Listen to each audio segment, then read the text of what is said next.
नमस्कार दोस्तों। आप सभी ने एसएससी एग्ज़ाम को लेके जो इंडिया में स्कैम हुआ है उसके बारे में सुन ही लिया होगा।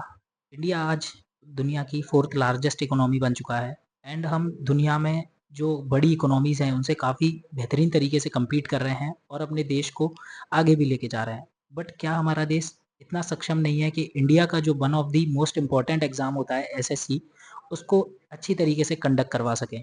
अभी जो न्यूज़ सामने आ रही हैं उसमें कुछ ऐसे इश्यूज़ हैं जिनमें एग्ज़ाम सेंटर्स पर इलेक्ट्रिसिटी नहीं है, इंटरनेट ढंग से काम नहीं कर रहा है, कंप्यूटर्स ही नहीं है एंड इसके अलावा कुछ बच्चों को तो एडमिट कार्ड में जो एड्रेस मिला है, वो एड्रेस है ही नहीं।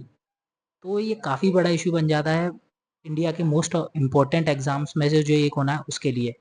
क्योंकि एसएससी एग्ज़ाम्स के लिए बच्चे अपनी ज़िंदगी भर की मेहनत के साथ प्रिपरेशन से एग्ज़ाम देने जाते हैं और वहाँ पे उनके साथ ये सारी चीज़ें होती हैं।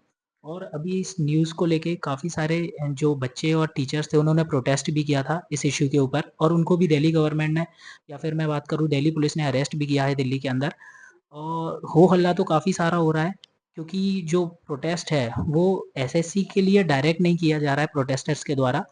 ये प्रोटेस्ट किया जा रहा है एडुकेटी नाम की जो एक कंपनी है उसके ऊपर क्योंकि एसएससी अ, टेंडर्स निकालती है जिसमें जो कंपनीज़ होती हैं या फिर मैं बात करूँ वेंडर्स होते हैं लाइक एडुकेटी, टीसीएस और काफ़ी सारी कंपनियाँ वो बिड करते हैं तो उनको ये टेंडर पास किए जाते हैं जिसमें वो एग्ज़ाम्स कंडक्ट कराती है ऑल ओवर द इंडिया।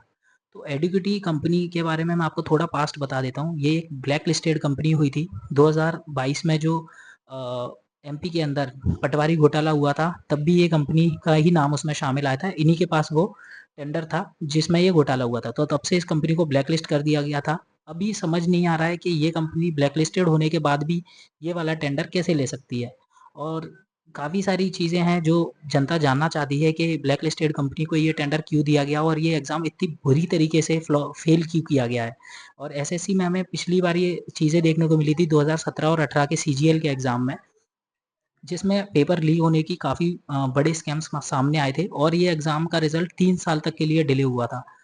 तो अभी देखना होगा इंडियन गवर्नमेंट इस पे क्या अपना प्रतिक्रिया देती है और इस फ्रॉडमेंट को हम जल्दी से जल्दी कैसे सॉल्व करवा पाते हैं।